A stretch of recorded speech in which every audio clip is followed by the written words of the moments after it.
So hi everyone, welcome back to another new video. So guys, ज्या गोष्टीची तुम्ही सगळी फार्मसीची मुलं वेट करत होती की दादा आपलं फार्मसीचे ऍडमिशन प्रोसेस कधी सुरू होणार, फार्मसीची रजिस्ट्रेशन प्रोसेस कधी सुरू होणार, आम्हाला ऍप्लिकेशन फॉर्म कधी फिलअप करायचा आहे, आम्हाला फार्मसीमध्ये ऍडमिशन घेण्यासाठी आम्हाला डॉक्युमेंट व्हेरिफिकेशन कधी करायचं आहे, हे भरपूर मुलांचे क्वेश्चन्स होते. तर फायनली आता तुमचे फार्मसीची ऍप्लिकेशन फॉर्म फिलिंग म्हणजेच तुमची रजिस्ट्रेशन प्रोसेस ही आता सुरू झालेली आहे. आणि आजच्या व्हिडिओमध्ये मी तुम्हाला कंप्लीट डिटेलमध्ये सांगणार आहे की तुम्हाला फार्मसीमध्ये ऍडमिशन घ्यायचं असेल तर तुम्हाला रजिस्ट्रेशन कसं करायचं आहे. पूर्ण स्टेप बाय स्टेप मी तुम्हाला गाईड करणार आहे की कुठल्या ठिकाणी काय इन्फॉर्मेशन फिलअप करायची आहे, तुम्हाला डॉक्युमेंट व्हेरिफिकेशनचा मोड कसा सिलेक्ट करायचा आहे आणि कंप्लीट इन्फॉर्मेशन तुम्हाला ह्या व्हिडिओमधनं मिळेल. आणि मी तुम्हाला गॅरंटी देतो की जर तुम्ही ही व्हिडिओ कम्प्लिटली शेवटपर्यंत बघितली तर तुम्हाला फार्मसीचे रिगार्डिंग पूर्ण ऍडमिशन प्रोसेसबद्दल आयडिया येऊन जाईल. सो प्लीज तुम्ही ह्या व्हिडिओला शेवटपर्यंत नक्की बघा. आणि जर तुम्ही ह्या चॅनलवर नवीन असाल तर नक्की तुम्ही ह्या चॅनलसोबत कनेक्टेड राहा, सबस्क्राईब करून ठेवा. आपले दोन चॅनल्स आहेत. एक आहे आपलं मेन चॅनल ज्याचं नाव आहे राजेश पोद्दार, अँड सेकंड आहे आपलं सेकंडरी चॅनल आहे ज्याचं नाव आहे राजेश पोद्दार फार्मसी. तर दोन्ही चॅनलसोबत सबस्क्राईब तुम्ही करून ठेवा, कारण की दोन्ही चॅनलवर मी तुम्हाला अपडेट्स वगैरे प्रोव्हाइड करत असणार आहे. स्पेशली राजेश पोद्दार फार्मसी ह्या चॅनलवर आपले लाईव्ह सेशन्स वगैरे होणार आहेत, तर त्याच्यामुळे त्या चॅनलवर सुद्धा तुम्ही कनेक्टेड राहा, सबस्क्राईब करून ठेवा. आता सगळ्यात पहिले तुम्हाला रजिस्टर कसं करायचं आहे, तर रजिस्टर करण्यासाठी तुम्हाला यायचं आहे आपल्या फार्मसीच्या ऑफिशियल पोर्टलवर. फार्मसीच्या ॲडमिशनसाठी एक ऑफिशियल पोर्टल आहे, त्याची लिंक मी तुम्हाला डिस्क्रिप्शन बॉक्समध्ये प्रोव्हाइड करेन. तर त्या लिंकवर क्लिक करून तुम्ही डायरेक्टली ह्या फार्मसीच्या पोर्टलवर याल. आता ह्या फार्मसीच्या पोर्टलवर आल्यानंतर आपल्याला सगळ्यात पहिले करायचं आहे रजिस्टर. आपल्याला लॉग इन करून घ्यायचं आहे. लॉग इन कसं करायचं, तर ह्या इकडे new registration or already registered हा तुम्हाला ऑप्शन मिळेल. तर ह्यावर तुम्हाला क्लिक करायचं आहे. ह्या इकडे तुम्हाला तुमचा ईमेल आयडी आणि पासवर्ड एंटर करून तुम्हाला साइन इन करून घ्यायचं आहे. एकदा तुम्ही साइन इन केलं तर तुमच्या समोर एक असं डॅशबोर्ड ओपन होईल. आता ह्या डॅशबोर्डवरती इकडे तुम्हाला एक ऑप्शन दिलेला आहे centralize admission process, CAP registration process. ह्या इकडे ऑप्शन दिलं आहे, तर त्यावर तुम्हाला क्लिक करायचं आहे. इकडे आल्यानंतर तुम्हाला टेक्निकल एज्युकेशनमध्ये जायचं आहे. टेक्निकल एज्युकेशनमध्ये आल्यानंतर इकडे सेकंडच तुम्हाला ऑप्शन दिलेला असेल bachelor of pharmacy. Bachelor of फार्मसीमध्ये रजिस्टर करण्यासाठी इकडे तुम्हाला हा ऑप्शन दिलेला असेल. तर ह्यावर तुम्हाला क्लिक करायचं आहे. एकदा तुम्ही ह्यावर क्लिक केलं तर इकडून तुमची ऑफिशियल रजिस्ट्रेशन प्रोसेस हे आता सुरू होईल. ह्या इकडे सगळे तुमचे ते डिटेल्स एंटर करत जायचे. ह्या इकडे आपल्याला सगळ्यात पहिले विचारले आपल्या MSTCETचे डिटेल्स. इकडे आपल्याला क्वेश्चन विचारलंय have you appeared for MSTCET 2026. तुम्ही MSTCET 2026ची एक्झाम दिली होतीत का, येस ऑर नो. दिली असेल तर तुम्हाला सिम्पली येस करायचं आहे. आता येसवर क्लिक केल्यानंतर इथे तुम्हाला काही डिटेल्स एंटर करायला येतील, जसे की MSTCETचा ॲप्लिकेशन नंबर तुम्हाला एंटर करायचा आहे, परत तुमचा रोल नंबर एंटर करायचा आहे आणि तुमचे डेट ऑफ बर्थ हे ते एंटर करायचे. बट एक पॉईंट तुम्ही लक्षात घ्या, इकडे तुम्हाला नोट सुद्धा दिली आहे. Please enter your CET roll number in which you have obtained highest score. आता तुम्हाला माहिती आहे की आपली CETची एक्झाम 2 अटेम्प्टमध्ये झाली होती, अटेम्प्ट नंबर 1 आणि अटेम्प्ट नंबर 2. आता दोन्ही अटेम्प्टपैकी तुम्हाला कोणत्या अटेम्प्टमध्ये जास्त मार्क मिळाले आहेत, कुठल्या अटेम्प्टच्या स्कोर कार्डमध्ये जास्त पर्सेंटेज मिळालेत, तर त्या अटेम्प्टचा ॲप्लिकेशन नंबर आणि रोल नंबर तुम्हाला ह्या इथे एंटर करायचा आहे. प्लस तुम्हाला हे पण माहिती असेल की आपण फार्मसीमध्ये PCM किंवा PCB ग्रुप थ्रू ॲडमिशन घेऊ शकतो. तर ह्या इथे PCMमधनं किंवा PCBमधनं दोन्ही ग्रुपमधनं कुठल्या ग्रुपमध्ये तुम्हाला जास्त मार्क मिळाले आहेत, जास्त पर्सेंटेज मिळाले आहेत, त्याच्यामध्ये पण कुठल्या अटेम्प्टमध्ये तुम्हाला जास्त पर्सेंटेज मिळाले आहेत, तर त्याचेच तुम्हाला ॲप्लिकेशन नंबर आणि रोल नंबर एंटर करायचा आहे. कारण की ॲडमिशन प्रोसेसमध्ये तोच रिझल्ट तुमचा कन्सिडर केला जाणार. एकदा तुम्ही सगळे डिटेल्स एंटर केले, मग त्याच्यानंतर चेक CET डिटेल्स ह्या रेड कलरच्या ऑप्शनवर तुम्हाला क्लिक करायचं आहे. मग त्याच्यानंतर ऑटोमॅटिकली तुमचा रिझल्ट हा फेच केला जाईल. आता ह्या इकडे तुम्ही ते बघितलं तर मी ॲप्लिकेशन नंबर, रोल नंबर आणि आपली डेट ऑफ बर्थ ही सगळी एंटर केली आणि त्याच्यानंतर चेक CET डिटेल्सवर मी क्लिक केलं आणि त्याच्यानंतर सगळे माझे CETचे डिटेल्स म्हणजे आपले पर्सेंटाईल हे ऑटोमॅटिकली फेच झालेले आहेत. तर एकदा तुम्ही चेक करून घ्या की जो पण तुमचा हायएस्ट स्कोरिंगचा रिझल्ट आहे त्याचेच तुम्ही मार्क फेच केलेत की नाही. एकदा सगळं तुम्ही व्हेरीफाय केलं, मग त्याच्यानंतर या इकडे काही इन्स्ट्रक्शन्स आहेत हे तुम्ही रीड करून घ्या. आणि त्याच्यानंतर इकडे एक चेकबॉक्स दिलेला आहे, I have read all the instructions. तर ह्या चेकबॉक्सवर तुम्हाला क्लिक करायचं आहे आणि त्याच्यानंतर सेव्ह अँड प्रोसीडचा इकडे ऑप्शन दिलेला आहे, तर त्यावर तुम्हाला क्लिक करायचं आहे. एकदा तुम्ही सेव्ह अँड प्रोसीड केलं, मग त्याच्यानंतर इकडे तुमचे आता सगळे रजिस्ट्रेशनचे डिटेल्स येतील. म्हणजे इकडे तुमचे आता सगळे पर्सनल डिटेल्स येतील. आता ह्या इकडे सगळे डिटेल्स हे ऑटोमॅटिकली फिलअप झालेले असतील, कारण की ऑलरेडी आपण सीईडच्या एक्झामच्या वेळी आपली एक प्रोफाईल क्रिएट केली होती. तर त्या प्रोफाईल क्रिएट करताना आपण काय काय डिटेल्स एंटर केले होते, तर ते डिटेल्स आहेत तसे आपल्या ह्या फॉर्ममध्ये पेस्ट होऊन आलेले असतील. सो तुम्हाला एक्स्ट्रा काही डिटेल्स आता ह्या इकडे भरायचे नाही आहेत. जस्ट तुमचे जे पण डिटेल्स दिलेले आहेत हे सगळे तुम्ही व्हेरीफाय करून घ्यायचे की कॅन्डिडेट फुल नेम, हे जे कॅन्डिडेट फुल नेम आहे हे बरोबर आहे की नाही. जर ह्याच्यामध्ये काही मिस्टेक असेल तर हे तुम्ही कॅन्डिडेट फुल नेम एडिट करू शकता. बट जर ते ऑलरेडी बरोबर असेल तर काही याला हात लावायची गरज नाही. इथे एक नोट पण दिलेली आहे, as appeared on HSC marksheet. तुमच्या 12वीच्या मार्कशीटवर जसं तुमचं नेम दिलेलं आहे त्या प्रकारे तुमचे जे कॅन्डिडेट फुल नेम आहे का, तर आहे तसं तुम्हाला हे इथे एंटर करायचं आहे. मग त्याच्यानंतर फादर्स नेम असेल, मदर्स नेम असेल, हे सगळं व्हेरीफाय करून घ्या की बरोबर हे इथे आलेलं आहे की नाही. जेंडर काय आहे तुमचं जेंडर पण हे ते कन्फर्म करायला येईल. इथे कन्फर्म जेंडर काय आहे. मग त्याच्यानंतर तुमची डेट ऑफ बर्थ काय आहे, confirm your date of birth. आता कन्फर्म युअर डेट ऑफ बर्थमध्ये तुम्हाला एकदम परत तुमची डेट ऑफ बर्थ एंटर करावी लागेल. जी तुम्ही डेट ऑफ बर्थ ह्या इथे दिलेली असेल ती डेट ऑफ बर्थ तुम्हाला ह्या इथे आता एंटर करावी लागेल. मग त्याच्यानंतर तुमचं रिलिजन कोणतं आहे, तुम्ही कुठल्या रिजनमध्ये राहता. मग त्याच्यानंतर तुमचं ॲन्युअल फॅमिली इन्कम किती आहे.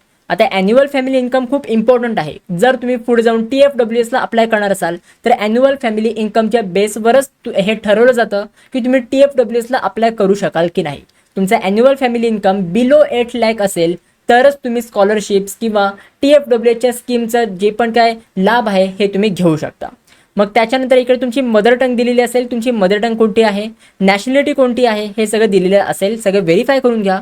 जर आपण खाली स्क्रोल केलं तर इकडे आपल्याला सगळ्यात आधार कार्डचे डिटेल्स दिलेले असतील की कॅन्डिडेटची अप्पर आयडी काय आहे. तुम्ही अप्पर आयडी माहिती तुम्ही ऑलरेडी जनरेट केली होती तुमच्या एक्झामच्या टायमाला, तर ती अप्पर आयडी तुम्हाला इथे दिलेली असेल. मग त्याच्यानंतर कॅन्डिडेट नेम काय आहे दिलेलं असेल, date of birth as per Aadhaar card. मग त्याच्यानंतर आधार कार्डचा नंबर तुम्हाला दिलेला असेल. मग खाली तुम्हाला तुमचा ॲड्रेस दिलेला असेल, ॲड्रेस लाईन 1, ॲड्रेस लाईन 2. तर हे सगळे ॲड्रेस तुम्ही कन्फर्म करून घ्या. स्टेट काय आहे तुमचं, डिस्ट्रिक्ट काय आहे, कुठल्या तालुक्यामध्ये राहता, विलेज कुठलं आहे तुमचं, हे सगळे डिटेल्स तुम्ही कन्फर्म करून घ्या. ह्याच्यामधले डिटेल्स काही चुकले असतील किंवा काही मिसमॅच झालेले असतील तर हे तुम्ही करेक्ट सुद्धा करू शकता. हे सगळे डिटेल्स एडिटेबल आहेत. मग खाली जर आपण बघितलं तर इथे आपल्याला पिनकोड वगैरे दिलेला आहे. आणि मग त्याच्यानंतर इकडे एक रेड कलरमध्ये लिहून दिलाय 1 टाइम पासवर्ड, म्हणजे OTP will be send to your mobile number given below. आता हा जो मोबाईल नंबर आपल्याला खाली दिलेला आहे ह्या मोबाईल नंबरवर आपल्याला एक OTP येईल. आता एक पॉईंट तुम्ही लक्षात घ्या, हा जो मोबाईल नंबर आहे हा तुम्ही एडिट नाही करू शकत. आता हा जो मोबाईल नंबर आहे ह्याच्यावर तुम्हाला एक OTP येणार आहे. OTP म्हणजेच काय, 1 टाइम पासवर्ड आहे. तो OTP एंटर केल्यानंतर तुमचा फॉर्म पुढे प्रोसेड होईल. मग त्याच्यानंतर इकडे तुम्हाला ईमेल ID वगैरे दिलेला असेल तर जो पण ईमेल ID आणि मोबाईल नंबर तुम्ही एंटर केलात त्याच्यावरच तुमचे पुढे जाऊन अपडेट्स येणार आहेत. जर तुम्हाला काय पासवर्ड रिसेट करायचा असेल तर ते सगळं तुम्हाला ह्या मोबाईल नंबरवरच येणार आहे. तर हा तुम्ही ॲक्टिव्ह मोबाईल नंबर ठेवा आणि ईमेल ID सुद्धा तुम्ही ॲक्टिव्ह ठेवा. मग त्याच्यानंतर इकडे तुम्हाला एक कॅप्चा एंटर करायला येईल. जे खाली तुम्हाला लेटर्स लिहून दिले आहेत ते आहे तसे लेटर्स तुम्हाला हे ते एंटर करायचे आहेत. आणि त्याच्यानंतर तुम्हाला सेव्ह अँड प्रोसीडवर क्लिक करायचं आहे. एकदा तुम्ही सेव्ह अँड प्रोसीड केलं मग त्याच्यानंतर तुमच्या मोबाईल नंबरवर एक OTP येईल. OTP तुम्हाला आल्यानंतर तो OTP तुम्हाला ते एंटर करायचा आहे आणि त्याच्यानंतर तुम्हाला व्हेरीफाय OTPवर क्लिक करायचं आहे. एकदा तुम्ही व्हेरीफाय OTPवर क्लिक केलं मग त्याच्यानंतर तुम्हाला तुमची ॲप्लिकेशन ID डिस्प्ले होईल. आता ह्या इथे रेड कलरमध्ये एक तुम्हाला ॲप्लिकेशन ID दिलेली असेल आणि ही खूप इम्पॉर्टंट आहे. ही ॲप्लिकेशन ID तुम्ही सेव्ह करून ठेवा, कुठल्या तरी नोटबुकमध्ये तुम्ही लिहून ठेवा. कारण की पुढे जाऊन आपली मेरिट लिस्ट डाउनलोड करताना, म्हणजे आपले रँक्स डाउनलोड करताना किंवा आपल्या कॅप्रॉनचं अलॉटमेंट लेटर डाउनलोड करताना, रिसिप्ट कम ॲक्नॉलेजमेंट डाउनलोड करताना प्रत्येक गोष्टीसाठी आपली ही ॲप्लिकेशन ID ही रिक्वायर्ड असणारच आहे. ह्याच्याशिवाय तुम्ही पुढे काही पण प्रोसीड नाही करू शकत. तर त्याच्यामुळे ही ॲप्लिकेशन ID तुम्ही नोट डाऊन करून ठेवा. एकदा तुम्ही ॲप्लिकेशन ID नोट डाऊन करून घेतलीत मग त्याच्यानंतर तुम्हाला proceed to complete application form ह्या ऑप्शनवर तुम्हाला क्लिक करायचं आहे. एकदा तुम्ही ह्यावर क्लिक केलं मग त्याच्यानंतर तुम्हाला ते व्हेरिफिकेशन मोड सिलेक्ट करायला येईल. आता बघा ह्या ॲप्लिकेशन फॉर्म फिलिंगमध्ये तुम्हाला तुमचे डॉक्युमेंट्ससुद्धा व्हेरीफाय करायचे आहेत. आता डॉक्युमेंट व्हेरीफाय करण्यासाठी तुमच्याकडे 2 ऑप्शन्स आहेत. एक तर तुम्ही ऑनलाईन व्हेरिफिकेशनला डॉक्युमेंट्स देऊ शकता. ऑनलाईन व्हेरिफिकेशन म्हणजेच काय की तुम्ही घरी बसूनच तुमचे डॉक्युमेंट्स व्हेरीफाय करून घेऊ शकता. इथे तुम्हाला ऑनलाईन व्हेरिफिकेशनचं म्हणजे ई स्क्रुटिनी मोड दिलेला आहे. ई स्क्रुटिनी मोड म्हणजे काय आहे आणि ह्याच्यामध्ये काय होतं हे मी तुम्हाला क्विकली सांगतो. बघा ई स्क्रुटिनी मोडमध्ये तुम्हाला ॲप्लिकेशन फॉर्म फिलअप करताना जस्ट तुमचे डॉक्युमेंट्स शेवटच्या स्टेपला अपलोड करावे लागतात. हे जे डॉक्युमेंट्स आहेत हे तुम्हाला PDF फॉर्ममध्ये किंवा इमेज फॉर्ममध्ये अपलोड करावे लागतात. एकदा तुम्ही ॲप्लिकेशन फॉर्म पूर्णपणे सबमिट केला मग हा जो तुमचा ॲप्लिकेशन फॉर्म आहे आणि तुम्ही जे डॉक्युमेंट्स अपलोड केलेले असतील तर हे सगळे डॉक्युमेंट्स आणि ॲप्लिकेशन फॉर्म ऑनलाईन एका स्क्रुटिनी सेंटरमध्ये जातात व्हेरीफाय होण्यासाठी. मग त्या तिकडे जे पण स्क्रुटिनी ऑफिसर्स असतील हे सगळे तुमच्या ॲप्लिकेशन फॉर्ममध्ये अपलोड केलेले PDFs असतील तुमच्या डॉक्युमेंट्सचे, हे वन बाय वन ओपन करून बघतात आणि त्याच्यामध्ये चेक करतात की सगळे डिटेल्स करेक्ट आहेत की नाही. जर सगळं तुमचा फॉर्म आणि तुमचे डॉक्युमेंट्स सगळे क्लिअर असतील, सगळे बरोबर असतील, तर तुमचे ॲप्लिकेशन फॉर्म हा ऑनलाईन व्हेरीफाय केला जातो. बट ऑनलाईन व्हेरिफिकेशनचा एक डिसएडव्हान्टेज आहे की ह्याच्यासाठी खूप टाईम लागतो. लिटरली ह्याच्यामध्ये 5 दिवस पण लागू शकतात तुमचा डॉक्युमेंट आणि ॲप्लिकेशन फॉर्म व्हेरीफाय होण्यासाठी, किंवा 1-2 दिवसांमध्ये पण तुमचे डॉक्युमेंट्स किंवा ॲप्लिकेशन फॉर्म हा व्हेरीफाय होऊन जातो. म्हणजे ह्याच्यामध्ये तुम्हाला कुठेही ऑफलाईन व्हिजिट करायची गरज नाही आहे. बट ह्या ते सेकंड ऑप्शन आहे फिजिकल स्क्रुटिनी मोड, म्हणजे इकडे आहे ऑफलाईन व्हेरिफिकेशन. ह्याच्यामध्ये काय होतं की तुम्ही ॲप्लिकेशन फॉर्म भरलात, शेवटच्या स्टेपला पण तुम्हाला डॉक्युमेंट्स अपलोड करावे लागतात. एकदा तुम्ही डॉक्युमेंट्स वगैरे अपलोड केले, मग आता हे जेव्हा आपण ऑफलाईन व्हेरिफिकेशनचा ऑप्शन चूज करू, मग इकडे आपल्याला स्लॉट बुक करावा लागतो की तुम्हाला ऑफलाईन कुठल्या स्क्रुटिनी सेंटरवर जाऊन तुम्हाला तुमचे डॉक्युमेंट्स व्हेरीफाय करून घ्यायचे आहेत. मग तुम्हाला कुठल्या जवळपासचा स्क्रुटिनी सेंटर आहे हे तुम्हाला सिलेक्ट करायचं असतं आणि मग त्याच्यानंतर जो पण तुम्ही टाईम स्लॉट बुक केला आहे त्या टाईम स्लॉटवर जाऊन तिकडे ऑफलाईन व्हिजिट करून त्या स्क्रुटिनी सेंटरवर ऑफलाईन जाऊन तुमचे डॉक्युमेंट्स सगळे व्हेरीफाय करून घ्यावे लागतात. इकडे घरी बसून तुमचे डॉक्युमेंट्स नाही व्हेरीफाय होत, तुम्हाला ऑफलाईन व्हिजिट करावं लागतं डॉक्युमेंट्स व्हेरीफाय करण्यासाठी. मग ह्या इकडे तुम्ही फिजिकल स्क्रुटिनी मोड सेट करू शकता. ह्याच्यामध्ये एक ॲडव्हान्टेज आहे की तुमचे डॉक्युमेंट्स हे क्विकली व्हेरीफाय होतात. म्हणजे तुम्ही स्क्रुटिनी सेंटरमध्ये गेलात तर लगेच तुमचे डॉक्युमेंट्स वगैरे व्हेरीफाय होऊन जातात. तर दोघांपैकी तुम्हाला कुठल्या मोडनी व्हेरिफिकेशन करायचं आहे हे तुम्हाला सिलेक्ट करायचं आहे. आता जसं की मी ज्या कॅन्डिडेटचा ॲप्लिकेशन फॉर्म भरतोय त्या कॅन्डिडेटला फिजिकल स्क्रुटिनी मोड सिलेक्ट करायचा आहे, म्हणजे त्याला ऑफलाईन डॉक्युमेंट्स व्हेरिफिकेशनला जायचं आहे. सो जर तुम्हाला ऑफलाईन डॉक्युमेंट व्हेरीफाय करून घ्यायचे असतील तर तुम्ही ते फिजिकल स्क्रुटिनी मोड सिलेक्ट करायचं आहे. जर तुम्हाला ऑनलाईन डॉक्युमेंट्स व्हेरीफाय करून घ्यायचे असतील तर ऑनलाईन व्हेरिफिकेशनसाठी ई स्क्रुटिनी मोड हा ऑप्शन दिलेला आहे, तर त्यावर तुम्हाला क्लिक करायचं आहे.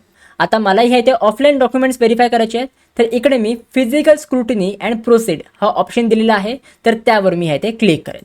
आता एकदा आपण फिजिकल स्क्रुटिनी मोड सिलेक्ट केलं, मग आपल्याला इथे एक स्टेप करावी लागेल, ते आहे book slot for SC verification. आता आपण ऑफलाईन व्हेरिफिकेशनला जाणार आहे, मग ऑफलाईन व्हेरिफिकेशन आपण कुठे करायचं आहे? मग त्याच्यासाठी आपल्याला एक स्लॉट बुक करावा लागतो. सगळ्यात पहिले आपल्याला डिस्ट्रिक्ट सिलेक्ट करायला लागतं की तुम्ही कुठल्या डिस्ट्रिक्टमधनं आहात. म्हणजे जवळपास तुम्हाला एक कॉलेज सिलेक्ट करायचं आहे, म्हणजे आपल्या घराजवळचं कुठलं स्क्रुटिनी सेंटर आहे हे सिलेक्ट करायचं आहे. मग त्याच्यासाठी आपलं डिस्ट्रिक्ट कुठलं आहे हे सिलेक्ट करावं लागणार. फॉर एक्झाम्पल इथे मी पुणे सिलेक्ट करतो. पुणे सिलेक्ट केल्यानंतर खाली एक ऑप्शन दिलं आहे स्क्रुटिनी सेंटर्स. आता ह्या इथे पुण्यामध्ये जेवढे पण स्क्रुटिनी सेंटर्स असतील त्या सगळ्या स्क्रुटिनी सेंटरची लिस्ट तुम्हाला ह्या इथे बघायला मिळेल. आता ह्याथे काही लिमिटेड सेंटरचीच लिस्ट ह्या इथे दिसते. ज्या टायमाला मी रजिस्ट्रेशन करतोय तोपर्यंत तरी स्क्रुटिनी सेंटरची लिस्ट ही अपडेट नाही झाली आहे. अजून भरपूर स्क्रुटिनी सेंटर्स असतात. आता सध्या ह्या इथे लिमिटेड दिसतात.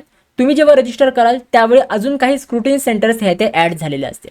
तर सिम्पली तुम्हाला इथे स्क्रुटिनी सेंटर्समध्ये तुम्हाला कुठल्या स्क्रुटिनी सेंटरमध्ये जाऊन डॉक्युमेंट्स व्हेरीफाय करून घ्यायचे आहेत तर ते सेंटर तुम्हाला इथे सिलेक्ट करायचं आहे. जसं की इथे मी DY पाटील आकुर्डी, आता हे जे कॉलेज आहे हे माझ्या घरापासून जवळ आहे, तर हे ते मी DY पाटील आकुर्डी सिलेक्ट करेन.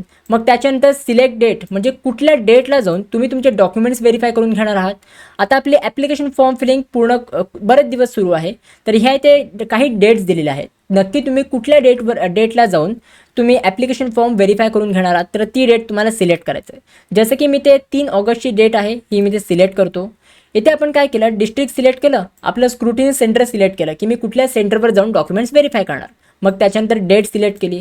मग त्याच्यानंतर व्ह्यू स्लॉटचं ऑप्शन आहे तर त्यावर तुम्हाला क्लिक करायचं आहे. एकदा तुम्ही व्ह्यू स्लॉटवर क्लिक केलं मग खाली तुम्हाला काही टायमिंग्स बघायला मिळतील. इथे आपल्याला टायमिंग दिलेलं आहे, स्टार्ट टाईम आणि एंड टाईम दिलेला आहे की सकाळी 10 ते 11 वाजेपर्यंत, किंवा 11 ते दुपारी 12 वाजेपर्यंत, किंवा 12 पासून ते दुपारी 1 वाजेपर्यंत. हे काही टायमिंग्स आहेत.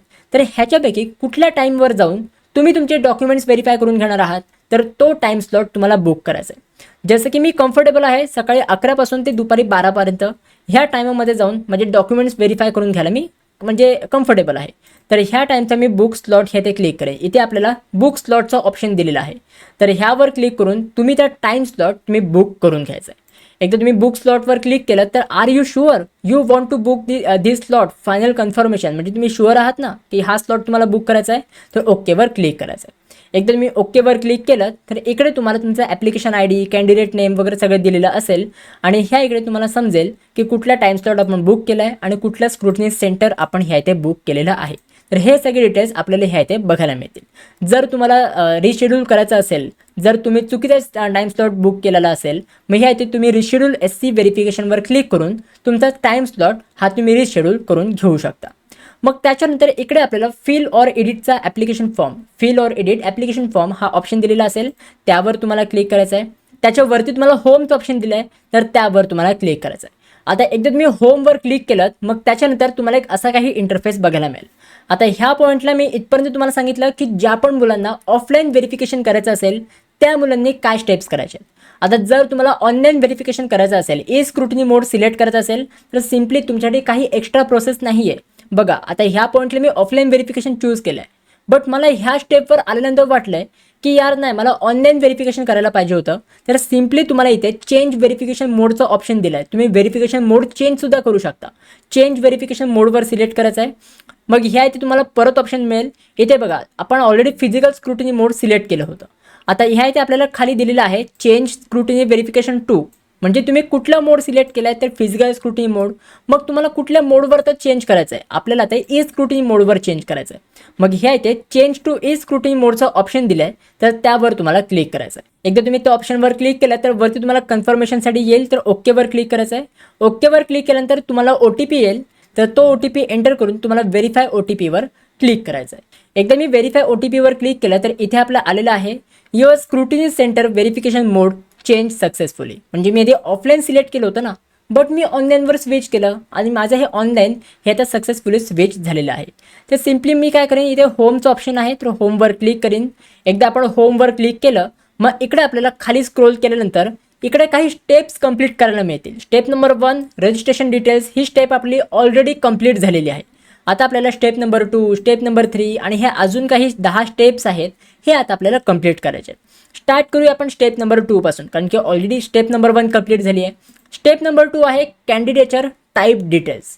आता ह्या इकडे इनकम्प्लीटचं ऑप्शन आहे, तर त्यावर तुम्हाला क्लिक करायचं आहे. एकदा तुम्ही इनकम्प्लीटवर क्लिक केलं, मग इकडे आपल्याला काही ऑप्शन्स बघायला मिळतील की इकडे तुम्ही कुठल्या टाईपचे कॅन्डिडेट्स आहात, तुमचं कॅन्डिडेट टाईप कोणतं आहे हे तुम्हाला इथे सिलेक्ट करायचं आहे. जर तुमच्याकडे महाराष्ट्राचं डोमिसाईल सर्टिफिकेट असेल किंवा बर्थ सर्टिफिकेट असेल आणि तुम्ही 10वी आणि 12वीची एक्झाम पण महाराष्ट्रामधनं पासआउट झालेला असेल, तर इकडे तुम्ही टाईप A मध्ये येता. टाईप B मध्ये कोण येतं, a candidate who does not fall in type A but who or whose father or mother is domicile in the state of Maharashtra. म्हणजे जर तुमच्या पॅरेंट्सकडे किंवा तुमच्याकडे महाराष्ट्र स्टेटचं डोमिसाईल सर्टिफिकेट असेल, बट तुमचं क्वालिफिकेशन म्हणजे 10वी आणि 12वी हे कुठल्या इतर स्टेटमधनं झालेलं असेल, तर तुम्ही इथे टाईप B कॅन्डिडेटमध्ये येता.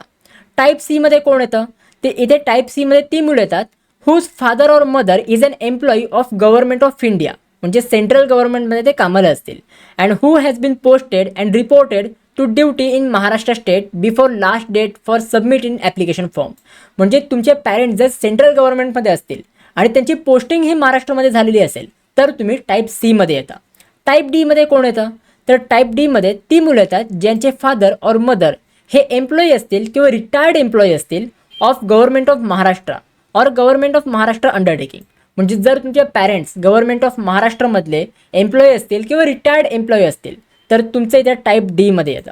तर हे काही टाईप्स ऑफ कॅन्डिडेट आहेत, हे तुम्ही इथे चेक करून घ्या. इथे OMS कॅन्डिडेट टाईप पण आहे, हे पण तुम्ही इथे चेक करून घेऊ शकता. टाईप E कॅन्डिडेट तेच आहे की ज्यांची 10वी आणि 12वी हे recognise institution located in disputed Maharashtra Karnataka border, disputed Maharashtra Karnataka बॉर्डरमधनं तुमची 10वी 12वीची एक्झाम झालेली असेल आणि residing in the disputed Maharashtra और Karnataka border area and whose mother tongue is Marathi. म्हणजे जर तुम्ही त्या बॉर्डर एरियामधनं महाराष्ट्र कर्नाटका बॉर्डर जो डिस्प्युटेड एरिया आहे त्याच्यामध्ये जर तुम्ही राहत असाल, तुमची मदर टंग मराठी असेल, तर तुम्ही टाईप E कॅन्डिडेटमध्ये येता. आता ह्या इथे जर तुमची 10वी 12वी महाराष्ट्रामधनं झाली असेल, डोमिसाईल पण महाराष्ट्राचा असेल, तर तुम्ही आरामात टाईप A कॅन्डिडेटमध्ये येता. तर सिम्पली तुमचा टाईप A सिलेक्ट करायचा आहे. टाईप A सिलेक्ट केल्यानंतर खाली सेव्ह अँड प्रोसीडचं ऑप्शन आहे, तर त्यावर तुम्हाला क्लिक करायचं आहे. एकदा तुम्ही सेव्ह अँड प्रोसीड केलं, मग त्याच्यानंतर इथे आपण टाईप A कॅन्डिडेट सिलेक्ट केलं आहे. मग तुमच्याकडे प्रूफ काय आहे की तुम्ही टाईप A कॅन्डिडेटमधनं आहात, तर ते तुम्हाला इथे प्रूफ सिलेक्ट करायचं आहे. इथे आता आपल्याला 3 डॉक्युमेंट्स अपलोड करायला मिळतील. म्हणजे 3 डॉक्युमेंट्सपैकी तुमच्याकडे कोणतं डॉक्युमेंट आहे. म्हणजे आता तुम्ही महाराष्ट्र स्टेटचे कॅन्डिडेट आहात ना, मग त्याला तुम्हाला प्रूफ करायचं आहे. मग ते प्रूफ करण्यासाठी तुम्ही एकदा बर्थ सर्टिफिकेट अपलोड करू शकता, तुम्ही डोमिसाईल सर्टिफिकेट अपलोड करू शकता किंवा तुमचा स्कूल लिव्हिंग सर्टिफिकेट अपलोड करू शकता. आता काही मुलांचे प्रश्न असतील की दादा डोमिसाईल सर्टिफिकेट माझ्याकडे नाही आहे, तर मी डोमिसाईल सर्टिफिकेट नाही अपलोड केलं तर चालेल का? चालेल. डोमिसाईल सर्टिफिकेटचा अल्टरनेटिव्ह आहे तुमचं बर्थ सर्टिफिकेट किंवा स्कूल लिव्हिंग सर्टिफिकेट. तर हे तुम्ही ह्या इथे टाईप ए कॅन्डिडेटसाठी तुम्ही अपलोड करू शकता. तर ह्या इथे तुम्ही कुठल्याही तिघांपैकी एक डॉक्युमेंट सिलेक्ट करायचं आहे. मी इथे डोमिसाईल सर्टिफिकेट सिलेक्ट करतो. मग त्याच्यानंतर select district from which candidate has pass SSA, म्हणजे 10वीची एक्झाम तुम्ही कुठल्या डिस्ट्रिक्टमधनं पासआउट केली आहे तर ते डिस्ट्रिक्ट तुम्हाला ते सिलेक्ट करायचं आहे. जसं की मी ह्या इथे आता पुणे सिलेक्ट करतो. पुणे सिलेक्ट केल्यानंतर select district from which candidate has pass HSA, म्हणजे तुम्ही 12वीची एक्झाम कुठल्या डिस्ट्रिक्टमधनं पासआउट केली आहे तर ते पण डिस्ट्रिक्ट तुम्हाला ते सिलेक्ट करायचं आहे. तर सिम्पली ते डिस्ट्रिक्ट मी हे ते सिलेक्ट करतो की कॅन्डिडेटने कुठल्या डिस्ट्रिक्टमधनं पासआउट केली आहे, पुणे. त्याच्यानंतर select taluka which candidate has pass HSA, म्हणजे तुम्ही कुठल्या तालुक्यामधनं HSC पास केली आहे तर ते तालुका इथे मी सिलेक्ट करेन. आता जसं आपण 12वीच्या बोर्ड एक्झामचं तुम्ही 12वीची बोर्ड एक्झाम कुठल्या डिस्ट्रिक्टमधनं पासआउट केली आहे ते जसं तुम्ही डिस्ट्रिक्ट हे ते सिलेक्ट केलं तसं आपली होम युनिव्हर्सिटी ह्या इथे आलेली असणार. तुम्हाला होम युनिव्हर्सिटी वेगळ्यांनी सिलेक्ट नाही करायची आहे, ऑटोमॅटिकली तुमची होम युनिव्हर्सिटी इथे फेच होऊन आलेली असेल. एकदा तुमची होम युनिव्हर्सिटी फेच होऊन आली मग त्याच्यानंतर खाली आता कॅटेगरी डिटेल्स आता आपल्याला फिलअप करायचे आहेत. कॅटेगरी डिटेल्समध्ये सगळ्यात पहिला प्रश्न विचारला आहे, select category to which you belong. तुम्ही कुठल्या कॅटेगरीमधनं बिलॉंग करता तर ती कॅटेगरी सिलेक्ट करायची आहे. बघा मल्टिपल कॅटेगरीज आहेत, open, SC ST, VJNT, OBC, SBC, SCBC, हे मल्टिपल कॅटेगरीज आहेत. तुमची कॅटेगरी कुठली आहे? फॉर एक्झाम्पल जर तुम्ही ओपनमध्ये बिलॉंग करत असाल तर ओपन सिलेक्ट करा. ओपन सिलेक्ट केल्यानंतर इथे आपण जी ॲन्युअल फॅमिली इन्कम स्टार्टिंगला सिलेक्ट केली होती ती ॲन्युअल फॅमिली इन्कम इथे लिहून आलेली असेल. मग त्याच्यानंतर खाली विचारलं आहे do you want to apply for EWS. आता तुम्हाला माहिती आहे की इकॉनॉमिकली विकर सेक्शन ह्या सर्टिफिकेटसाठी फक्त ओपन कॅटेगरीचीच मुलं एलिजिबल असतात. सो जर तुम्हाला EWSनी पण अप्लाय करायचं असेल तर सिम्पली तुम्हाला इथे येस ऑर नोवर सिलेक्ट करायचं आहे. अप्लाय करायचं असेल तर येस करा, अप्लाय नसेल करायचं तर नो करा. सिम्पली जर तुम्ही अप्लाय केलं तर इथे तुम्हाला कास्ट नेम एंटर करायला येईल. मग त्याच्यानंतर खाली विचारेल सिलेक्ट EWS सर्टिफिकेट स्टेटस. आत्ता तुमच्याकडे EWS सर्टिफिकेट आहे का? तुम्ही ते येस करताय, मग तुमच्याकडे सर्टिफिकेट आहे का EWSचं? तर इथे आपल्याला 3 ऑप्शन दिलेले असतील की येस अवेलेबल, माझ्याकडे आत्ता EWS सर्टिफिकेट अवेलेबल आहे. आता EWS सर्टिफिकेट हे महाराष्ट्र स्टेटचं रिक्वायर्ड असणार आहे, सेंट्रल EWS चालणार नाही. तिथे EWS सर्टिफिकेट अवेलेबल असेल तर अवेलेबल करा. जर तुमच्याकडे अवेलेबल नसेल म्हणजे तुमच्याकडे आत्ता EWS सर्टिफिकेट अवेलेबल नाही आहे बट तुम्ही त्या EWS सर्टिफिकेटला अप्लाय केलं आहे, मग इथे अप्लाइड बट नॉट रिसिव्ड करा. जर तुमच्याकडे EWS सर्टिफिकेटच नसेल तर सिम्पली तुम्ही ते नॉट अप्लाइड करा. एकदा तुम्ही नॉट अप्लाइड केलं तर इकडे तुम्ही EWS सर्टिफिकेटला इकडे इन्स्ट्रक्शन लिहून येईल you are required to upload domicile birth certificate.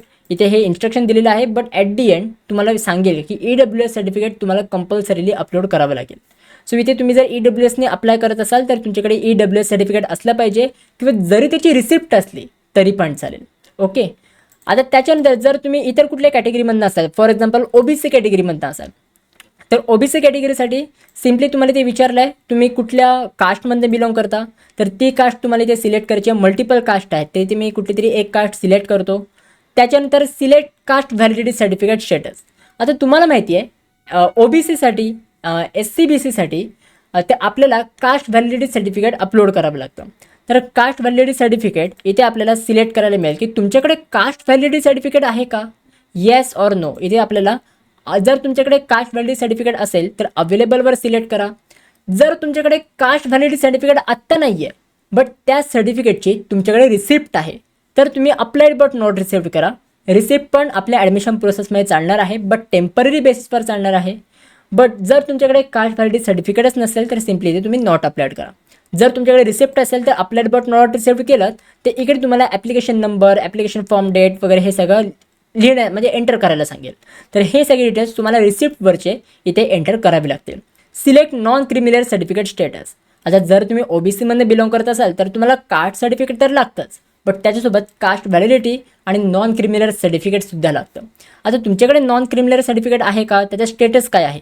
जर तुमच्याकडे आत्ता नॉन क्रिमिनल सर्टिफिकेट अवेलेबल असेल तर अवेलेबल करा.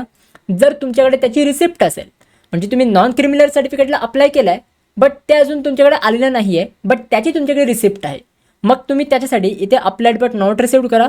ह्यावर क्लिक केल्यानंतर सिम्पली तुम्हाला त्या रिसिप्टवरचे काही डिटेल्स एंटर करावे लागतील. जर तुमच्याकडे अवेलेबलच नसेल, अप्लायच नसेल केलं तर नॉट अप्लाइड करा. ठीक आहे, तर हे काही ऑप्शन्स तुम्हाला इथे दिलेले आहेत. आता जर आपले अवेलेबल असेल तर अवेलेबल डायरेक्टली सिलेक्ट करायचं आहे.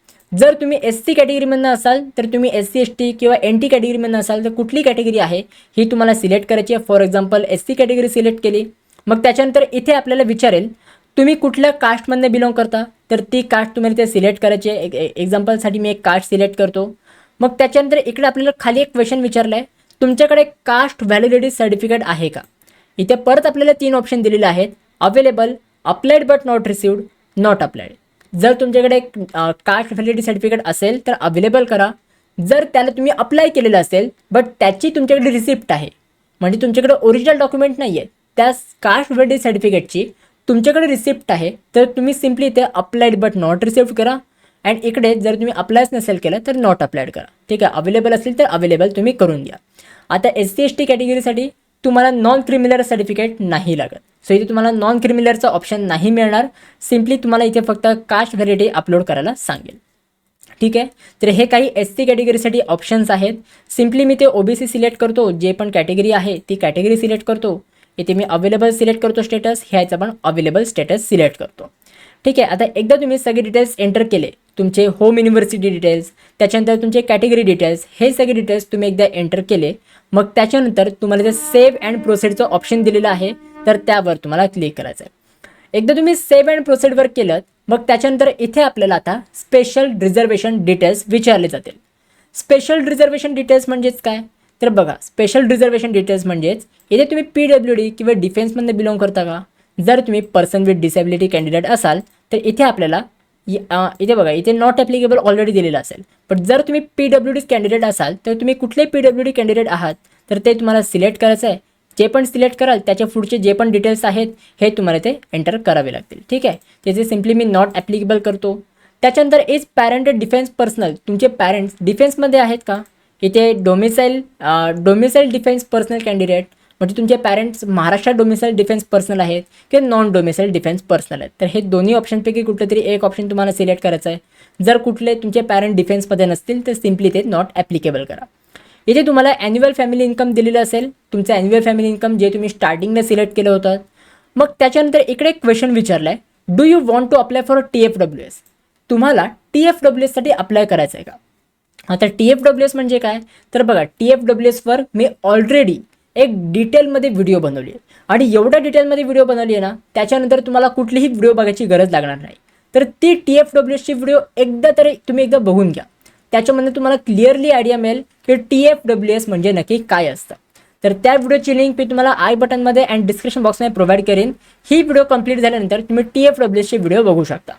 आता जर तुम्हाला TFWSसाठी अप्लाय करायचं असेल तर सिम्पली तुम्हाला ते येस करायचं आहे. जर तुम्हाला TFWSसाठी अप्लाय नसेल करायचं, सिम्पली तुम्हाला इथे नो सिलेक्ट करायचं आहे. लक्षात घ्या, TFWSमुळे तुम्हाला ट्युशन फीज ऑफ होते. तुमची जी ट्युशन फीज आहे ह्याच्यामुळे तुम्हाला कन्सेशन मिळतं, बऱ्यापैकी फीजमध्ये तुम्हाला कन्सेशन मिळतं. बट जर तुम्ही फिमेल कॅन्डिडेट असाल, जर तुमची annual family income below 8 lakhs असेल किंवा जर तुम्ही कुठल्या कॅटेगरीमध्ये बिलॉंग करत असाल तर मुलींनी, फिमेल कॅन्डिडेट्सनी TFWSला अप्लाय करायची गरज नाही आहे, कारण की ऑलरेडी तुम्हाला 100% ट्युशन फीज कन्सेशन हे गव्हर्नमेंटने दिलेलं आहे, फ्री एज्युकेशन फॉर गर्ल्स ह्या कारणामुळे. तर ह्या ते मुलींनी इथे TFWSला अप्लाय नाही केलं तरी चालेल, बट मुलांनी TFWSला अप्लाय करायचं आहे. ठीक आहे, बट जर तुम्ही SC ST कॅन्डिडेट असाल तर तुम्हाला TFWSला अप्लाय करायची गरज नाही, कारण की SC STसाठी ऑलरेडी फीज खूप कमी आहे, TFWSपेक्षा खूप फीज कमी आहे. तर त्याच्यामुळे एकदा पूर्ण क्लिअरन्ससाठी TFWSची जी मी व्हिडिओ अपलोड केलेली आहे ती व्हिडिओ तुम्ही बघून घ्या. त्याच्यानंतर खाली तुम्हाला क्वेश्चन विचारलं आहे, आर यू ऑर्फन, तुम्ही ऑर्फन आहात का. इथे येस ऑर नो इथे काही ऑप्शन्स आहेत, हे तुम्ही सिलेक्ट करा. जर तुम्ही मायनॉरिटीमध्ये बिलॉंग करत असाल तर इथे तुम्हाला ऑप्शन दिलेला आहे, do you belong to minority, तुमची मायनॉरिटी आहे का, तुम्ही कुठल्या मायनॉरिटीच्या टाईपमधनं आहात. जर मायनॉरिटीमध्ये असाल तर येस सिलेक्ट करा. जर तुम्ही लिंग्विस्टिक मायनॉरिटीमध्ये असाल तर लिंग्विस्टिक मायनॉरिटी सिलेक्ट करा. आता मी ऑलरेडी स्टार्टिंगच्या स्टेपमध्ये माझी मदर टंग मराठी सिलेक्ट केली होती, तर इथे माझं मराठी लिहून आलं आहे आणि ते सिम्पली लिहून आलं आहे की तुम्ही मराठी आहात तर तुम्ही कुठल्याही मायनॉरिटीमध्ये बिलॉंग नाही करत. सो जर तुमचे मदर टंग मराठी असेल तर तुम्ही कुठल्याही मायनॉरिटीमधनं बिलॉंग नाही करत. जर तुम्ही रिलिजियस मायनॉरिटीमध्ये बिलॉंग करत असाल तर सिम्पली रिलिजियस मायनॉरिटीवर क्लिक करा. रिलिजियस मायनॉरिटीवर क्लिक केल्यानंतर इथे तुम्हाला तुमचं रिलिजन दिलं जाईल. आता कसं मी स्टार्टिंगलाच माझं रिलिजन हिंदू सिलेक्ट केलं होतं. सो जर तुम्ही हिंदू रिलिजनमध्ये बिलॉंग करत असाल तर तुम्ही कुठल्याही रिलिजियस मायनॉरिटीमध्ये बिलॉंग नाही करत.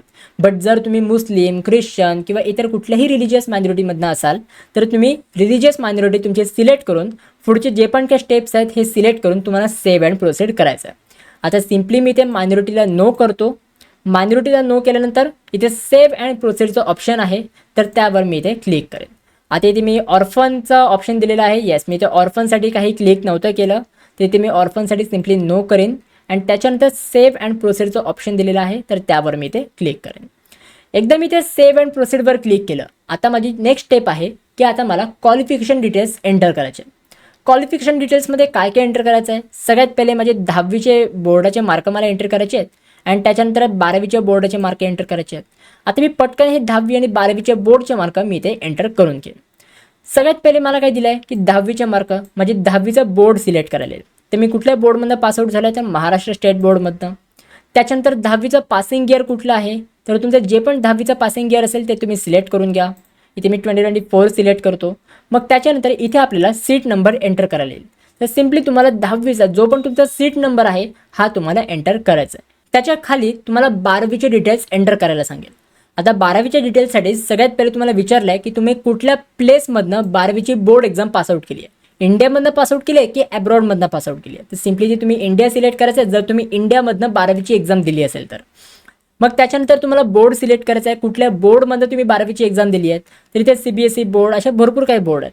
तर जे पण तुमचं बोर्ड आहे ते बोर्ड तुम्हाला सिलेक्ट करायचं आहे. मग त्याच्यानंतर HSC पासिंग इयर, तुम्ही कुठल्या इयरला HSCची एक्झाम पासआउट झाल्यात तर ते इयर तुम्हाला सिलेक्ट करायचं आहे. बघा मल्टिपल इयर्स दिलेले आहेत. ज्या पण इयरला तुम्ही एक्झाम पासआउट केलेली असेल ते इयर तुम्हाला सिलेक्ट करायचं आहे. जर तुम्ही ड्रॉपर असाल, तुम्ही 2025लाच एक्झाम दिलेली असेल तर सिम्पली 2025 करा. बट जर तुम्ही आत्ता एक्झाम दिलेली असेल 2026मध्ये तर तुम्ही हे इयर सिलेक्ट करा. मग त्याच्यानंतर इथे तुम्हाला 12वीचा सीट नंबर एंटर करायचा आहे. तुमच्या 12वीला जो पण तुमचा सीट नंबर होता ते एंटर करायचं आहे. तुमच्या मार्कशीटवरती सगळे डिटेल्स दिलेले आहेत. मग त्याच्यानंतर तुमचं मदर्स नेम एंटर करायचं आहे. मदर्स नेम एंटर केल्यानंतर candidate name as per HSC marksheet. तुमच्या 12वीच्या मार्कशीटवर तुमचं नाव कसं दिलं आहे तर आहे तसं नाव तुम्हाला ते एंटर करायचं आहे. एंटर केल्यानंतर तुम्हाला रेड कलरमध्ये एक ऑप्शन दिलेला आहे गेट HSC डाटा. एकदा तुम्ही वरचे सगळे डिटेल्स बरोबर फिलअप केले तर सिम्पली रेड कलरच्या ऑप्शनवर तुम्हाला क्लिक करायचं आहे. एकदा तुम्ही ह्या रेड कलरच्या ऑप्शनवर क्लिक केलं तर ऑटोमॅटिकली सगळे तुमचे 12वीचे डिटेल्स हे ऑटोमॅटिकली फिलअप होऊन येतील. आता ह्या स्टेपला मी सगळे डिटेल्स एंटर करून घेतले आणि गेट HSC डाटावर क्लिक केलं तर ऑटोमॅटिकली सगळे 12वीचे मार्क हे फिलअप होऊन आलेले आहेत. त्याच्या खाली आपल्याला क्वेश्चन विचारले आहे डिप्लोमा डिटेल्स, तुम्ही डिप्लोमामधनं आलेला आहात का? Yes or no. येस असेल तर येस करा, नो असेल तर सिम्पली नो करा. एकदा तुम्ही नो केलात तर सगळे डिटेल्स तुम्ही चेक करून घ्या सगळं बरोबर एंटर केलं आहे की नाही. आणि त्याच्यानंतर सेव्ह अँड प्रोसीडचं ऑप्शन दिलेलं आहे तर त्यावर तुम्हाला क्लिक करायचं आहे. त्याच्यानंतर नेक्स्ट स्टेप आहे नीटचे डिटेल्स. तुम्हाला नीट 2026चे डिटेल्स तुम्हाला एंटर करायचे. इथे तुम्हाला प्रश्न विचारला आहे have you appeared for NEET 2026. तुम्ही नीट 2026ची एक्झाम दिली होतीत का? Yes or no. दिली असेल तर येसवर क्लिक करा. तुम्हाला नीट स्कोअर कार्डचा रोल नंबर एंटर करायचा आहे आणि त्याच्यानंतर तुमची डेट ऑफ बर्थ जशी तुमच्या नीटच्या स्कोअर कार्डवर दिली होती ती डेट ऑफ बर्थ तुम्हाला ते एंटर करायची. त्याच्यानंतर तुमचं रेड कलरमध्ये ऑप्शन आहे गेट नीट स्कोअर डाटा. त्यावर क्लिक केल्यानंतर तुमच्या नीटच्या एक्झाममध्ये जेवढं पण तुम्हाला मार्क मिळाले होते हे ऑटोमॅटिकली तुमचे ह्या इकडे फेच केले जातील. आता ह्या कॅन्डिडेटनी नीटची एक्झाम दिली नव्हती तर सिम्पली मी ते नो सिलेक्ट करतो. आता आपल्याकडे 2 ऑप्शन्स आहेत. सगळ्यात पहिला ऑप्शन इकडे दिलेला आहे click here to edit CET details. जर तुम्हाला CETची एक्झामचे डिटेल्स एडिट करायचे असतील तर तुम्ही ह्या ऑप्शनवर क्लिक करू शकता किंवा डायरेक्टली तुम्ही सेव्ह अँड प्रोसीडवर क्लिक करू शकता. एकदा तुम्ही सेव्ह अँड प्रोसीडवर क्लिक केलं तर इथे आता एक मेन इम्पॉर्टंट स्टेप येईल. ह्या स्टेपवर आपल्याला सांगितलं आहे सिलेक्ट अपलोड टाईप. आता इथे आपल्याला फोटोग्राफ आणि सिग्नेचर ही अपलोड करायची आहे. आपला जो फोटोग्राफ आहे हा पासपोर्ट साईज फोटोग्राफ इथे अपलोड करायचे आहे आणि ॲज वेल ॲज आपली सिग्नेचरसुद्धा अपलोड करायची आहे. आता आपल्याला जर फोटोग्राफ अपलोड करायचा असेल इथे आपल्याला फोटोग्राफ अपलोड करायचा असेल तर सिलेक्ट अपलोड टाईपचं ऑप्शन दिलं आहे तर सिलेक्टवर क्लिक करायचं आहे. आपण सगळ्यात पहिले फोटो अपलोड करणार आहोत तर फोटोवर क्लिक करायचं आहे. फोटोवर क्लिक केल्यानंतर इथे ओपनचं ऑप्शन आहे तर त्यावर तुम्हाला क्लिक करायचं आहे. मग त्याच्यानंतर तुमचे फोल्डर लोकेशन ओपन होईल पण तुमच्या कॉम्प्युटरवरनं तुम्हाला फोटोग्राफ सिलेक्ट करायला मिळेल. ते इकडे तुम्हाला फोटोग्राफ जिथे तुम्ही सेव्ह केलेला असेल तर तो फोटोग्राफ तुम्हाला सिलेक्ट करायचा आहे. एकदा तुम्ही फोटोग्राफ सिलेक्ट केला तर इकडे तुम्हाला चेक करायचं आहे की तुमचा फोटोग्राफ बरोबर आहे की नाही. जर तुम्हाला क्रॉप वगैरे करायचं असेल तर तुम्ही फोटोग्राफ क्रॉप वगैरे करू शकता. जर सगळं बरोबर असेल तर सिम्पली अपलोडवर तुम्हाला क्लिक करायचं आहे. एकदा तुम्ही अपलोडवर क्लिक केलं तर तुमचा फोटोग्राफ ह्या इथे अपलोड केलेला असेल. आता नेक्स्ट आहे की आपल्याला सिग्नेचर अपलोड करायचे. सिग्नेचर अपलोड करण्यासाठी परत तुम्हाला सिलेक्ट अपलोड टाईपवर जायचं आहे. इकडे तुम्हाला सिग्नेचरचा ऑप्शन दिला आहे, तो ऑप्शन तुम्हाला सिलेक्ट करायचा आहे. ओपनच्या ऑप्शनवर क्लिक करायचं आहे. जिथे तुम्ही सिग्नेचर सेव्ह केलेली असेल ती सिग्नेचर तुम्ही ते सिलेक्ट करायची आहे. सिग्नेचर सिलेक्ट केल्यानंतर त्याला जर तुम्हाला क्रॉप वगैरे करून घ्यायचं असेल तर क्रॉप करून घ्यायचं आहे आणि इथे तुम्हाला अपलोडवर क्लिक करायचं आहे. एकदा तुम्ही अपलोडवर क्लिक केलं तर इकडे बरोबर अपलोड झालं आहे की नाही चेक करायचं आहे. फोटोग्राफच्या ठिकाणी फोटोग्राफ अपलोड झालं आहे का, सिग्नेचरच्या ठिकाणी सिग्नेचर अपलोड झाली आहे का, हे सगळं तुम्हाला नीट चेक करायचं आहे. जर छोटी जरी काही मिस्टेक झाली तरी पण तुमचा फॉर्म रिजेक्ट होऊ शकतो. तर त्याच्यामुळे नीट सगळं अपलोड करायचं आहे. सगळं बरोबर अपलोड झालेलं असेल मग त्याच्यानंतर सेव्ह अँड प्रोसीडवर क्लिक करायचं आहे. आता सेव्ह अँड प्रोसीडवर क्लिक केलं तर इथे one of the most important step तुम्हाला करायला येईल. इथे आता तुम्हाला सगळे डॉक्युमेंट्स अपलोड करायचे आहेत. जर तुम्ही ऑनलाईन व्हेरिफिकेशन करत असाल, ऑफलाईन व्हेरिफिकेशन करत असाल तरी पण तुम्हाला शेवटच्या स्टेपवर डॉक्युमेंट्स सगळे अपलोड करायचे आहेत. इथे आता तुम्हाला काही इन्स्ट्रक्शन दिलेले आहेत की तुमचे डॉक्युमेंट्स कुठल्या फॉर्मॅटमध्ये असले पाहिजेत. तर तुम्ही PDF मध्ये अपलोड करू शकता किंवा इमेज फॉर्मॅटमध्ये तुमचे डॉक्युमेंट्स तुम्ही अपलोड करू शकता. डॉक्युमेंटची साईज ही ऑलमोस्ट 500 KB पर्यंत असली पाहिजे. ठीक आहे, मॅक्झिमम फाईल साईज 500 KB पर्यंत असली पाहिजे. त्याच्यापेक्षा जास्त साईज असेल तर डॉक्युमेंट्स हे अपलोड नाही होणार. आता इथे तुम्हाला कुठले कुठले डॉक्युमेंट्स अपलोड करायचे तर ह्या सगळ्या डॉक्युमेंटची लिस्ट तुम्हाला ह्या इथे दिलेली असेल. तर हे सगळे डॉक्युमेंट्स तुम्हाला अपलोड करत जायचे आहेत. सगळ्यात पहिले Indian nationality in the name of the candidate, म्हणजे तुम्हाला नॅशनॅलिटी सर्टिफिकेट अपलोड करायचं आहे. आता ते अपलोड करण्यासाठी सिम्पली इथे अपलोडचं ऑप्शन आहे तर त्यावर तुम्हाला क्लिक करायचं आहे. अपलोडवर क्लिक केल्यानंतर इथे तुम्हाला काही इन्स्ट्रक्शन दिलेले आहेत. जे सर्टिफिकेट तुम्हाला अपलोड करायचं आहे इथे तुम्हाला आधार कार्ड चालणार नाही. आधार कार्ड हे नॅशनॅलिटी म्हणून तुम्हाला चालणार नाही आहे. नॅशनॅलिटीसाठी तुम्ही एकतर तुमचा स्कूल लिव्हिंग सर्टिफिकेट अपलोड करू शकता किंवा तुमचा बर्थ सर्टिफिकेट, तुमचा पासपोर्ट किंवा तुमचा नॅशनॅलिटी सर्टिफिकेट तुम्ही अपलोड करू शकता.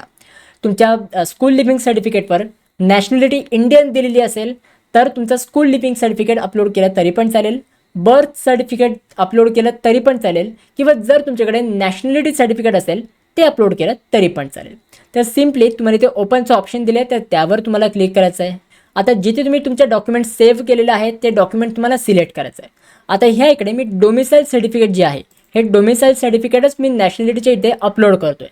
डोमिसाईल सर्टिफिकेट का अपलोड करतो आहे तर लक्षात घ्या, डोमिसाईल सर्टिफिकेटवर जर तुमचं इथे नॅशनॅलिटी आणि डोमिसाईल इथे तुमच्याकडे डोमिसाईल सर्टिफिकेट असेल हे तुम्ही चेक करून घ्या. त्याच्या हेडिंगवरती जर नॅशनॅलिटी आणि डोमिसाईल हे दोन्हीही लिहिलेलं असेल तर तुम्ही नॅशनॅलिटीच्या ठिकाणी डोमिसाईल सर्टिफिकेटसुद्धा अपलोड करू शकता. बट जर तुमच्याकडे डोमिसाईलवर नॅशनॅलिटी हा वर्ड लिहिलेला नसेल तर तुम्ही त्या ठिकाणी स्कूल लिव्हिंग सर्टिफिकेटसुद्धा अपलोड करू शकता. ठीक आहे, तर इथे तुम्ही अपलोड ह्या ऑप्शन दिलेला आहे त्यावर क्लिक केलं तर इथे तुमचं डॉक्युमेंट हे अपलोड झालेले असेल. अगेन जर तुम्हाला डोमिसाईल सर्टिफिकेट अपलोड करायचं आहे सिम्पली अपलोडवर क्लिक करायचं आहे, ओपनवर क्लिक करायचं आहे. जिथे तुम्ही डोमिसाईल सर्टिफिकेट सेव्ह केले ते तुम्ही सिलेक्ट करा आणि अपलोड करा. ठीक आहे, हे तुमचं सर्टिफिकेट अपलोड झालेलं आहे. ह्याच प्रकारे जेवढे पण बाकीचे सर्टिफिकेट्स आहेत हे तुम्हाला 1 बाय 1 अपलोड करत जायचे. आता शेवटच्या स्टेपवर एक अपार ID डॉक्युमेंट दिलेलं आहे. आता अपार ID डॉक्युमेंट म्हणजे काय तर अपार ID डॉक्युमेंट म्हणजे जे अपार ID तुम्हाला डिजी लॉकरवरती मिळालेलं आहे तर ते अपार ID तुम्हाला PDF फॉर्मॅटमध्ये इथे अपलोड करायचं आहे. आता हे तुम्हाला क्विकली कुठून मिळेल तर सगळ्यात पहिले ना तुम्ही जेव्हा CEDच्या वेबसाईटवर लॉग इन करतात तर ती मी तुम्हाला स्टेप दाखवतो. सगळ्यात पहिले तुम्हाला फार्मसीच्या पोर्टलवर यायचं आहे. ह्याची लिंक मी तुम्हाला ऑलरेडी डिस्क्रिप्शन बॉक्समध्ये प्रोव्हाइड केलेली आहे. ह्यावर आल्यानंतर इथे तुम्हाला new registration or already registered हा ऑप्शन दिलेला आहे त्यावर क्लिक करायचं आहे. इथे तुम्हाला साइन इन करून घ्यायचं आहे. तुमचा ईमेल ID आणि पासवर्ड एंटर करून तुम्हाला साइन इन करून घ्यायचं आहे. त्याच्यानंतर इथे तुम्हाला प्रोफाईलचं ऑप्शन दिलं आहे त्या प्रोफाईलचं ऑप्शनवर तुम्हाला क्लिक करायचं आहे. त्याच्यानंतर इकडे तुम्हाला click here to view and copy your APAAR ID इथे तुम्हाला अपार ID व्ह्यू करायला मिळेल. हा एक ब्ल्यू कलरमध्ये ऑप्शन दिलेला आहे तर ह्या ऑप्शनवर तुम्हाला क्लिक करायचं आहे. त्याच्यानंतर इकडे तुम्हाला अपार IDची PDF तुम्हाला डिस्प्ले होईल. तर ही PDF तुम्हाला ह्या इथे डाउनलोडचं ऑप्शन दिलेलं असेल तर त्यावर क्लिक करून तुम्हाला अपार IDची PDF तुम्हाला डाउनलोड करून घ्यायची आहे. एकदा तुम्ही अपार IDची PDF डाउनलोड केलीत मग त्याच्यानंतर इकडे येऊन तुम्हाला ह्या इथे अपलोड करून घ्यायचं आहे. एकदा तुम्ही अपार ID अपलोड केलात तर त्याच्यानंतर तुमची स्टेप इथे कंप्लीट झालेली आहे. तर अशाच प्रकारे 1 बाय 1 सगळे तुम्हाला डॉक्युमेंट्स अपलोड करून घ्यायचे आहेत. तुमचा स्कोर कार्ड, करेक्ट तुमचा स्कोर कार्ड अपलोड करा. ज्या पण स्कोर कार्डवरती हायेस्ट तुमचा स्कोर असेल तेच स्कोर कार्ड तुम्हाला अपलोड करायचे आहे. एकदा तुम्ही स्कोर कार्ड वगैरे सगळं अपलोड केलं, मग त्याच्यानंतर तुम्हाला सेव्ह अँड प्रोसीडचं ऑप्शन दिलेलं आहे, त्यावर तुम्हाला क्लिक करून तुम्हाला तुमची ही ॲप्लिकेशन फॉर्म फिलिंगची स्टेप ही कंप्लीट करून घ्यायची आहे. आता ह्या पॉईंटला तुम्हाला एक प्रश्न पडला असेल, दादा ॲप्लिकेशन फॉर्म फिलिंगसाठी आपल्याला काही फीज पे करावी लागते का? लक्षात घ्या, जर तुम्ही ऑलरेडी सीईडीच्या एक्झामच्या वेळी सीईडीची एक्झाम देताना तुम्ही जर फीज पे केलेली असेल, आता जसं की तुम्ही मेजॉरिटी ऑफ मुलांनी सीईडीची एक्झाम दिली आहे, तर सीईडीची एक्झामच्या वेळी आपण रजिस्ट्रेशनच्या वेळी फी पे केलेली होती. तर त्याच्यामुळे जर तुम्ही ऑलरेडी त्यावेळी फी पे केलेली असेल तर आत्ता तुम्हाला कुठलीही ॲप्लिकेशन फॉर्मची फी पे करावी लागणार नाही आहे. हा तुमचा कॅपराऊंडचा ॲप्लिकेशन फॉर्म हा फ्रीमध्ये हा तुमचा सबमिट होणार आहे. बट जर तुम्ही आधी सीईडीची एक्झामच्या वेळी फी नसेल पे केली आणि तुम्ही डायरेक्टली नीटच्या एक्झामच्या बेसिसवर ही ॲप्लिकेशन फॉर्म फिलिंग करताय, तर तुम्हाला इथे फीज पेमेंट करावी लागेल. बट ऑलरेडी सीईडीची एक्झामची जर तुम्ही फी पे केलेली असेल तर आता तुम्हाला फी वगैरे पे नाही करावी लागणार. सिम्पली तुम्हाला इथे सेव्ह अँड प्रोसीडवर क्लिक करायचं आहे. तुमचा ॲप्लिकेशन फॉर्मचा प्रिव्ह्यू वगैरे ओपन होईल, सगळं चेक करून घ्यायचं आहे आणि त्याच्यानंतर तुम्हाला सबमिट करून द्यायचं आहे. आता ह्या पॉईंटला जर तुम्ही ऑनलाईन व्हेरिफिकेशन ई स्क्रुटिनी मोड सिलेक्ट केला असेल तर तुमचे डॉक्युमेंट्स हे ऑनलाईन व्हेरिफिकेशनला जातील, तुम्हाला कुठेही व्हिजिट करायची गरज नाही आहे. बट जर तुम्ही ऑफलाईन व्हेरिफिकेशन फिजिकल स्क्रुटिनी मोड सिलेक्ट केलेला असेल, मग त्या ठिकाणी तुमचा एकदा फॉर्म सबमिट झाला, मग तुमच्या फॉर्ममध्ये स्टेप नंबर 10 एकदम शेवटची स्टेप ही इनकम्प्लीट दाखवेल. शेवटची स्टेप असेल की तुम्हाला स्क्रुटिनी सेंटरमध्ये जाऊन तुमचे डॉक्युमेंट्स व्हेरीफाय करून घ्यायचे. तर ते शेवटची स्टेप कंप्लीट करण्यासाठी एकदा तुमचा ॲप्लिकेशन फॉर्म सगळं कंप्लीट झाला, मग त्याच्यानंतर त्या ॲप्लिकेशन फॉर्मची तुम्हाला प्रिंट घ्यायची आहे. त्या ॲप्लिकेशन फॉर्मची प्रिंट काढायची आहे. जेवढे पण तुम्हाला ह्याचे डॉक्युमेंट्स दिलेले आहेत, हे जेवढे पण डॉक्युमेंटची लिस्ट आहे, ह्या सगळ्या डॉक्युमेंट हे तुम्हाला कॅरी करायचे आहेत. प्रत्येक डॉक्युमेंटचे 2 तरी झेरॉक्स तुम्हाला घ्यायचे आहेत. प्रत्येक डॉक्युमेंटचे 2 झेरॉक्स आणि त्याचे सगळं सेट बनवून जायचं आहे. आणि एकदा तुम्ही स्क्रुटिनी सेंटरमध्ये गेलात, मग त्या तिकडे तुम्हाला तुमचे सगळे डॉक्युमेंट्स व्हेरीफाय करून घ्यायचे आहेत. जर तुम्ही फिजिकल स्क्रुटिनी मोड सिलेक्ट केला असेल तर जेवढे पण डॉक्युमेंटची लिस्ट तुमच्या ह्या स्टेपला ज्या स्टेपला आपण डॉक्युमेंट अपलोड करतोय त्या स्टेपला जेवढे पण तुमचे डॉक्युमेंट्स येतील ते सगळे डॉक्युमेंट्स तुम्हाला रिक्वायर्ड असणार आहेत. ठीक आहे, हे सगळे डॉक्युमेंट्स तुम्हाला घेऊन जायचे आहेत तुमच्या स्क्रुटिनी सेंटरवरती. तुमच्या स्क्रुटिनी सेंटरवरती सगळे डॉक्युमेंट तुमचे चेक केले जातील. सगळे व्हेरीफाईड असेल तर तुमचे डॉक्युमेंट तुम्हाला रिटर्न देण्यात येतील. एक झेरॉक्सचा सेट ते कॉलेजवाले स्वतःकडे ठेवतील, त्या स्क्रुटिनी सेंटर स्वतःकडे ठेवून देतील आणि एक झेरॉक्सच्या सेटवर स्टॅम्प देऊन ते झेरॉक्सचे सेट हे तुम्हाला देऊन टाकतील. तर अशा प्रकारे तुम्हाला व्हेरिफिकेशन करायचं आहे. आय होप तुम्हाला सगळी व्हेरिफिकेशनची प्रोसेस समजलेली असेल. सगळी ॲप्लिकेशन फॉर्म फिलिंग कशी करायची आहे हे सगळं तुम्हाला समजलेलं असेल. जर ह्या स्टेपपर्यंत मी जेवढं पण तुम्हाला एक्सप्लेन केलं आहे हे सगळं तुम्हाला समजलेलं असेल तर प्लीज तुम्ही ह्या व्हिडिओला लाईक करा अँड कॉमेंट सेक्शनच्या बाजूला हाईपचं ऑप्शन आहे, तर हाईपसुद्धा नक्की करा. कारण की जेवढं तुम्ही ह्या व्हिडिओला हाईप कराल तेवढे ही व्हिडिओ अजून जास्त मुलांपर्यंत पोहोचेल, अजून जास्त मुलांची हेल्प होईल. तर त्याच्यामुळे हाईप करायला विसरू नका. अँड ॲज वेल एज मला कॉमेंट सेक्शनमध्ये सांगा की ही व्हिडिओ तुम्हाला कशी वाटली. खूप लेंदी व्हिडिओ होती आय नो, बट एकदम डिटेलमध्ये एक्सप्लेन करायचं मी ट्राय कराय. तर जर तुम्हाला ही व्हिडिओ आवडली असेल तर नक्की तुम्ही मला कॉमेंट सेक्शनमध्ये सांगा की येस दादा मला ही व्हिडिओ आवडली, मला हे सगळं समजलं. आणि जर तुम्ही आपली व्हिडिओ बघून ॲप्लिकेशन फॉर्म फिलिंग कंप्लीट केली असेल तर ते सुद्धा मला कॉमेंट सेक्शनमध्ये सांगा की दादा मी तुझी व्हिडिओ बघून ॲप्लिकेशन फॉर्म फिलिंग कंप्लीट केली आहे. म्हणजे मला समजेल की किती मुलं ही व्हिडिओ बघून ॲप्लिकेशन फॉर्म फिलिंग कंप्लीट करत आहेत. तर त्याच्यामुळे कॉमेंट करायला विसरू नका, कारण की प्रत्येक कॉमेंटमुळे मला खूप मोटिवेशन मिळतं. आणि जर तुम्हाला आपल्या फार्मसीच्या पर्सनल काउन्सिलिंगमध्ये एनरोल करायचं असेल तर तुम्ही एनरोल करू शकता. फार्मसीची पर्सनल काउन्सिलिंगची बॅच ही ओपन आहे, लिमिटेड टाईमसाठी ओपन असणार आहे, लिमिटेड सीट्स असणार आहेत. सो जर तुम्हाला फार्मसीसाठी पर्सनल काउन्सिलिंग घ्यायची असेल तर डिस्क्रिप्शन बॉक्समध्ये मी तुम्हाला सगळे डिटेल्स दिलेले आहेत. तुम्हाला स्क्रीनवरती पण मी तुम्हाला फोन नंबर डिस्प्ले केलेला आहे. त्या फोन नंबरवर तुम्ही व्हॉट्सअपवर मेसेज करू शकता की I want to enroll in your pharmacy personal counselling. हा मेसेज तुम्ही ड्रॉप करा, त्याच्यानंतर माझी टीम तुम्हाला सगळे डिटेल्स सेंड करून देईल. तर सगळे डिटेल्ससुद्धा मी तुम्हाला डिस्क्रिप्शन बॉक्समध्ये प्रोव्हाइड केलेले आहेत. So gate that's it for video. कशी वाटली तुम्हाला ही व्हिडिओ आवडली असेल तर नक्की तुम्ही लाईक करा, शेअर करा, सबस्क्राईब करा. भेटूया मग पुढच्या व्हिडिओमध्ये. तोपर्यंत बाय, सी या and have a good day.